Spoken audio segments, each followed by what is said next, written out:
Paano ako makapasok dito? Ayan siya, oh my kahoy. Grabe talaga, oh. Wala nang daanan.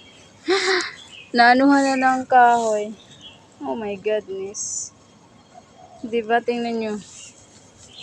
Wala nang nadaanan. Dito tayo dadaan. Tiyara. Tumba pa more. Tumba ng kahoy, oh grabe. Ay, Diyos ko. Tingnan nyo. Sobrang lakas talaga. Tingnan nyo yung ano dito. Parang wala nang madaanan. Tapos kasi ng ulan. Bagyo.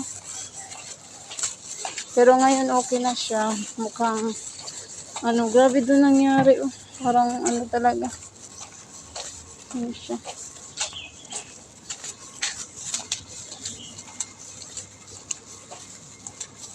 Tada!